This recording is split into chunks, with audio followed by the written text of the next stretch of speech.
Projection and shamelessness. They go hand in hand with the Republican Party.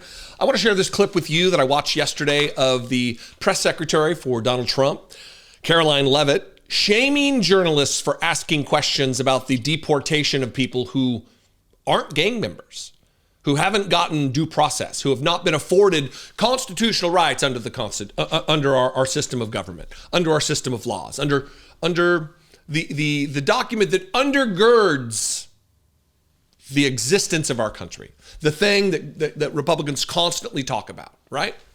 And they talk about inalienable rights.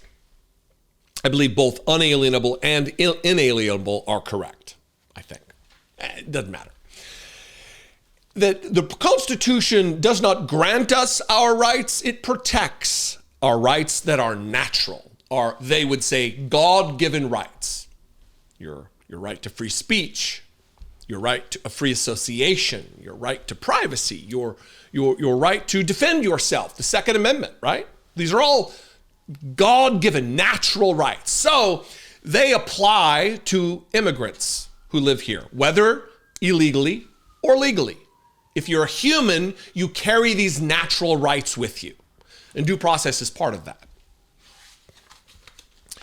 And the Trump administration is now deporting people for having tattoos that are basketball team associated, and they're admitting to mistakes of deporting to brutal, torturous El Salvadoran prisons.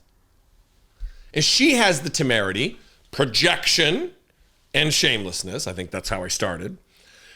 That shame on you, she says to this journalist who asks the question about the due process of human beings who are now imprisoned for life, having no process, no due process, no jurisprudence to look at the claims of the White House. Donald Trump asserts, I am the law, and that's what they go with. Watch this, and then we're going to dismantle this psychopath's arguments with just two items. Guide that DHS is using to determine who is an enemy alien, a trendy Iraqi member, and deportable under the Enemy Aliens Act. It has criteria here that require 8 points to be classified as a TDA member. You can get classified by simply having certain symbols in your tattoos and wearing certain streetwear brands. That alone is enough to get someone classified as TDA and sent to El Salvador. That's not true, actually, Andrew. According to this document, it is. No, according to the Department of Homeland Security and the agents, have you talked to the agents who have been putting their lives on the line to detain these foreign terrorists who have been terrorizing our communities? TDA is a vicious gang that has taken the lives of American women.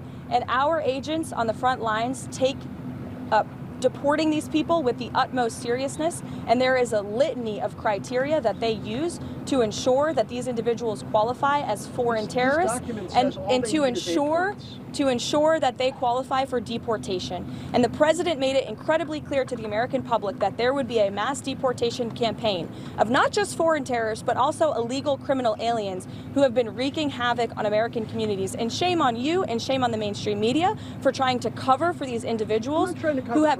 This is a vicious gang, Andrew. This is a vicious gang that has taken the lives of American women. The government filed in court, which says all. And you said yourself there are 8 criteria on that document. They need 8 points. And you are questioning the credibility of these agents who are putting their life on the line to protect your life and the life of everybody in this group and everybody across the country. And their credibility should be questioned. They finally have a president who is allowing them to do their jobs, and God bless them for doing it. Karoline, what method would the First, they're making lots of mistakes. For her to act incredulous about this is just ridiculous. Let me read you this headline from the Daily Beast, and then I want to show you the thing about the tattoos that really sparked her ire. The Daily Beast says, Trump administration admits accidentally deporting Maryland father to El Salvador mega prison. Despite the error, the federal government doesn't plan to bring him home and says the courts can't make them. And she has the temerity to tell Andrew Feinberg, who was that journalist asking the question, shame on you, she says. And he's specifically asking about tattoos. Here is a filing in the district court for the District of Columbia here, where some of the tattoos that are justifying that the administration is using to justify the mass deportation. I want you to read, this is the bottom of page 14 in this filing. Dressed in high-end urban streetwear is enough to get you deported and sent to a mega prison where you'll be tortured for life. Favor the Chicago Bulls basketball jersey, specifically Michael Jordan jerseys with the number 23 and Jordan Jumpman footwear and sneakers. So if you're wearing a pair of Jordans, you're in danger of mass deportation for tattoos. Often wear sports attire from U.S. professional sports teams. I don't wear a lot of sports gear. I do have a Washington Nationals hat. I don't wear it often because it's red, and I don't want to get mistaken as a MAGA dipshit. So it usually just sits in the closet until I can find another hat. But she's a liar. And she is justifying inhumane treatment, human rights violating treatment, sending people to mega prisons who are innocent, who they admit to being innocent of crimes, who they admit to having made a mistake of sending them out of the country. Here's again from that article from the Daily Beast. The Trump administration admitted it accidentally deported a Maryland father with protected status to a notorious Salvadoran mega prison, but officials are refusing to bring him home, and the government claims the court can't make them. Kilmar Abrego Garcia was one of 250 men deported to El Salvador's CECOT Terrorism Center after President Donald Trump invoked the Alien Enemies Act of 1798. Despite a judge's order halting deportations, the administration sent 2 plane loads of Venezuelans and a separate group of Salvadorans on March 15th. After fleeing gang violence in his native El Salvador, when he was 16, Abrego Garcia joined his brother in Maryland, where he met his wife, who is an American citizen, according to a complaint he filed with his family. They share a 5-year-old son who is disabled, and Abrego Garcia was working full-time as a sheet metal apprentice when he was deported, the document says, adding that he doesn't have a criminal record. Quote, although Immigrations and Customs Enforcement, ICE, was aware of his protection from removal to El Salvador, Abrego Garcia was removed to El Salvador because of an administrative error, the government admitted in response to Abrego Garcia's complaint. The government, nevertheless, argued in its filing that the court can't order officials, American officials, to bring Abrego Garcia home because he's not in U.S. custody. The Trump administration is paying El Salvador to jail him, but the U.S. can't force El Salvador to return the jailed men, the government claims. Donald Trump claims. This administration claims. He is illegally imprisoned for life. No due process. Under a claim that was false, an administrative error. No gang ties. In fact, they sent him back to El Salvador, a country he fled, put him in a prison filled ostensibly with gang members that he left because of. His life is now in danger because of Donald Trump.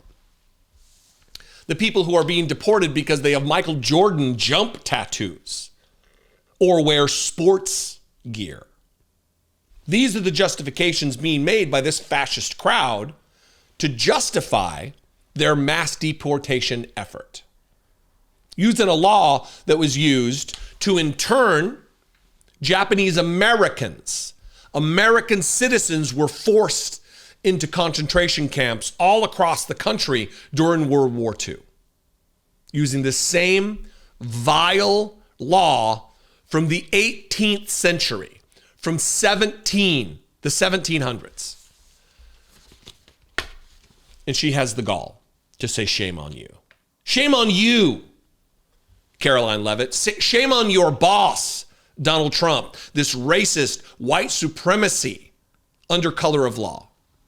What do you think? I invite you to this conversation. You can click below, comment below. That would be great. You can also Call the voicemail line 714-576-4054. And of course, as always, you can email me daily@dollemore.com.